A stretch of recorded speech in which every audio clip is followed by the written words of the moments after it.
भक्तों, ओम नमः शिवाय, श्री शिवाय नमस्तुभ्यम, जय श्री महाकाल। जी हाँ भक्तों, क्या आपका भी जो बच्चा है, कोई भी है, घर का लड़का या लड़की, उनका विवाह नहीं हो रहा, या घर में कोई भी ऐसा सदस्य है जिसका विवाह नहीं हो पा रहा, आप लोग बहुत ज़्यादा परेशान हैं उसके विवाह के लिए कि आखिरकार इसका जो विवाह है वो हो क्यों नहीं रहा। आखिर ऐसा क्या हो गया जिसके कारण उस व्यक्ति का जो विवाह है ना, वो होने का नाम नहीं ले रहा। तो आपको टेंशन लेने की ज़रूरत नहीं है। आज जो मैं आपके लिए उपाय लेके आया हूँ ना, अगर आपने केवल और केवल इतना ही कर लिया तो अवश्य रूप से जो भी मनोकामना है, जो भी कुछ आप चाहते हैं, अवश्य रूप से मनोकामना पूरी होगी ही होगी। और आपके घर का जो कोई भी व्यक्ति है जिसका भी उपाय मतलब जो विवाह है वो नहीं हो पा रहा, तो उसका विवाह भी होगा। देखिए, आपको भी पता है कि जो पूज्य गुरुदेव की जो कथा होती है ना, उसमें क्या होता है, लाखों की भीड़ आती है। क्या होती है? लाखों की भीड़ होती है। और जब गुरुदेव की कथा में लाखों की भीड़ होती है तो वहाँ ज़्यादातर जो भक्त होते हैं वो क्या करते हैं, पत्र के द्वारा, आपको भी पता होगा, जब बहुत ज़्यादा भीड़ होती है ना तो पत्र के द्वारा अपनी मनोकामना वो गुरुदेव तक पहुँचाते हैं। तो अभी क्या है, 4-5 महीना पहले की बात है, गुरुदेव की कथा चल रही थी। और जब गुरुदेव की कथा चल रही थी तो वहाँ ज़्यादातर जो भक्त आए ना, उन्होंने क्या किया, उन्होंने पत्र के द्वारा, किसके द्वारा? पत्र के द्वारा अपनी मनोकामना गुरुदेव तक पहुँचाई। अब जब गुरुदेव के पास पत्र पहुँचा और गुरुदेव ने पत्र पढ़ा, ठीक ना? जब गुरुदेव ने पत्र पढ़ा तो वहाँ उन्होंने देखा कि ज़्यादातर जो भक्त है ना, उनकी क्या है, केवल और केवल एक ही मनोकामना है। क्या मनोकामना है? कि गुरुदेव, हमारे घर का एक लड़का है, किसी का लड़का है, किसी का लड़की है, उनका विवाह नहीं हो पा रहा, हम लोग बहुत ज़्यादा परेशान हैं उनके विवाह को लेके कि उनका जो विवाह है वो हो जाए। लेकिन फिर भी उनका जो विवाह है ना, होने का नाम ही नहीं ले रहा।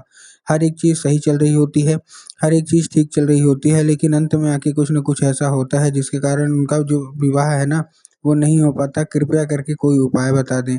उनकी जो उम्र है वो धीरे-धीरे करके गुज़रती जा रही है। कोई 30 साल का हो गया है, कोई 35 साल का हो गया है, कोई 40 साल का हो गया है, यहाँ तक कि 45-45 साल तक के भी लोग हो गए हैं। लेकिन उनका जो विवाह है ना, वो होने का नाम नहीं ले रहा। कृपया करके कोई उपाय बता दें।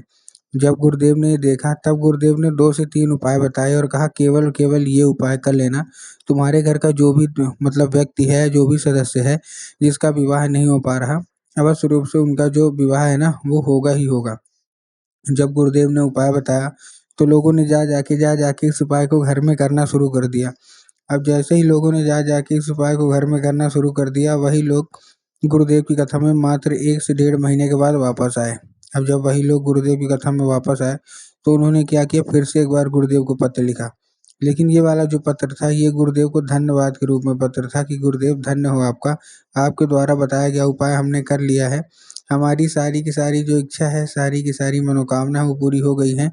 हमारे घर का जो व्यक्ति था ना, जिसका भी विवाह नहीं हो पा रहा था, उसका विवाह पक्का हो गया है और ये केवल केवल आपके द्वारा बताए गए उपाय के द्वारा ही हुआ है। आपका कोटि-कोटि धन्यवाद।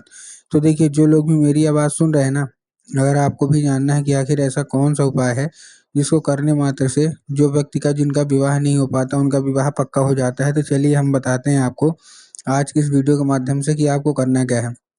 तो बस उपाय ध्यान से सुन के अच्छे से करिएगा ज़रूर। अगर आपने आज का ये उपाय ध्यान से सुन के अच्छे से कर लिया तो अवश्य रूप से मनोकामना पूरी होगी ही होगी। ठीक? तो चलिए चलते हैं उपाय की ओर, लेकिन उससे पहले चैनल पे अगर पहली बार आए हैं और आवाज़ मेरी पहली बार सुन रहे हैं तो वीडियो कर दें लाइक और चैनल को भी कर लें सब्सक्राइब, ताकि पूजनीय पंडित प्रदीप जी मिश्रा के रोज़ नए-नए उपाय, जो कि मैं उनकी कथा से सुनता हूँ, श्रवण करता हूँ, सबसे पहले मैं आपको प्राप्त करा सकूँ। ठीक? तो देखिए, जो हमारा सबसे पहला उपाय है, इस उपाय में आपको करना क्या है, 3 काली मिर्च और 1 धतूरे से आपको ये उपाय करना है। कौन से करना है? 3 काली मिर्च और 1 धतूरे से। अब देखिए, काली मिर्च और काली तिल में ना बहुत सारे लोग कन्फ्यूज़ होते हैं कि काली तिल लेना है कि काली मिर्च लेना है। तब गुरुदेव ने साफ-साफ बताया है कि आपको क्या लेना है, आपको लेना है काली मिर्च। ठीक? तो काली मिर्च आपने ले लिया, साथ-साथ में आपको क्या लेना है, 1 धतूरा।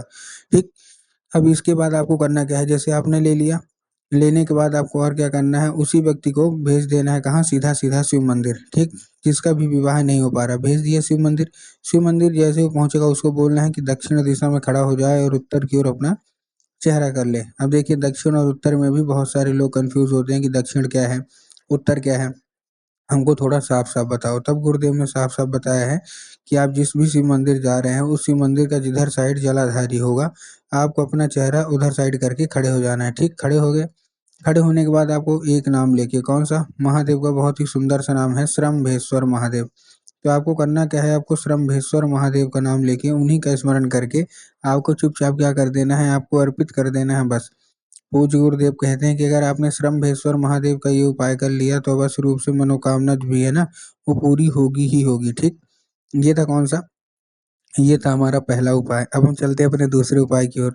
अब देखिए जो हमारा दूसरा उपाय है उसमें 11 लाल फूल से उपाय करना है। क्या करना है, 11 लाल फूल से। तो आपको करना क्या है, आपको 11 लाल फूल लेने हैं। 11 लाल फूल आप कोई से भी ले सकते हैं, गुलाब का ले लीजिए, गुड़हल का ले लीजिए, जो भी आपको पसंद है आप ले लीजिए। बस एक दो चीज़ का ध्यान रखना है, तो जो फूल है वो कहीं से भी कटा फटा या खंडित नहीं होना चाहिए, पहली चीज़। और दूसरी चीज़ आपको ध्यान रखना है कि जो फूल है वो एक किस्म का होना चाहिए। एक किस्म का मतलब क्या है कि अगर आप गुलाब का ले रहे हैं तो केवल और केवल गुलाब का लीजिए, अगर आप गुड़हल का ले रहे हैं तो केवल और केवल गुड़हल का लीजिए। ठीक, ऐसा नहीं करना कि 2 फूल गुलाब के ले लिए, 3 फूल गुड़हल के ले लिए, ऐसा आपको नहीं करना है। ठीक, बहुत सारे लोग यही गलती करते हैं। तो आपने ले लिया, लेने के बाद आपको पहुँच जाना है कहाँ, सीधा-सीधा शिव मंदिर। अब जैसे ही शिव मंदिर आप पहुँच गए, ठीक, शिव मंदिर पहुँचने के बाद आपको करना क्या है, आपके दिमाग में आएगा कि जाएँगे और बाबा भोलेनाथ के ऊपर अर्पित कर देंगे, जो कि पूर्णतः गलत है। आपको बाबा भोलेनाथ के ऊपर अर्पित नहीं करना, आपको कहाँ अर्पित करना है, आपको अर्पित करना है माता शोक सुंदरी के ऊपर। अब देखिए जिनको पता है कि माता शोक सुंदरी की जगह कहाँ होती है, उनका तो ठीक, लेकिन बहुत सारे ऐसे लोग हैं जिनको यही नहीं पता कि माता शोक सुंदरी की जगह कहाँ होती है। तब गुरुदेव ने बताया है कि जो जलाधारी है, जलाधारी के बिल्कुल ऊपर, ठीक है, मतलब बिल्कुल बीचों-बीच उनकी जगह होती है। तो आपको करना क्या है, केवल और केवल माता अशोक सुंदरी की जगह पे आपको चुपचाप अर्पित कर देना है बस। पूज्य गुरुदेव कहते हैं ज़्यादा से ज़्यादा 1 महीना या ज़्यादा से ज़्यादा 1.5 महीना इसके बीच सारी की सारी मनोकामना, सारी की सारी इच्छा पूरी होनी ही होनी है। ठीक, ये था हमारा कौन-सा, ये था हमारा दूसरा उपाय। अब हम चलते हैं अपने तीसरे और आखिरी उपाय की ओर। अब देखिए जो हमारा तीसरा और आखिरी उपाय है, तीसरे और आखिरी उपाय में आपको करना क्या है, इस उपाय में आपको लाल चंदन लेना है और लाल चंदन लेने के बाद पहुँच जाना है कहाँ, सीधा-सीधा शिव मंदिर। ठीक, शिव मंदिर पहुँच गए। अब शिव मंदिर जैसे ही आप पहुँचेंगे, अभी मैंने आपको माता सुख सुंदरी की जगह बताई ना, तो बस आपको करना क्या है, माता सुख सुंदरी की जगह पे अपने दाहिने हाथ मतलब राइट हैंड की कोई भी एक उँगली से क्या करना है, कोई भी एक उँगली से आपको 3 बार क्या करना है, बिंदी के रूप में टीका लगाना है। कितनी बार? 3 बार बिंदी के रूप में टीका लगाना है। अब जैसे ही आप 3 बार बिंदी के रूप में टीका लगाएँगे, तो बिंदी के रूप में टीका लगाने के बाद आपको करना क्या है, माता जो माता होंगी, उसको औषधि के रूप में माँगना है कि माता कृपया करके हमको इसको औषधि के रूप में प्रदान करिए। अब क्या होगा, वो औषधि का रूप ले लेगा। बस आपको 5 मिनट तक खड़े रहना है, फिर वही उँगली फिर से टच करना है उसी जगह पे और वही उँगली लेके आ जाना है घर। जैसे घर आ गए, घर आने के बाद जहाँ आप लोग सोते हैं, ठीक? तो जिधर साइड सर करके सोते हैं, जिस भी घर में, जिस भी कमरे में सर करके सोते हैं, उधर साइड की जो दीवार होगी, उसी दीवार में आपको लगा देना है। पूज्य गुरुदेव कहते हैं उस चंदन के ज़रिए स्वयं माता शोक सुंदरी आपके घर में प्रवेश कर जाती हैं।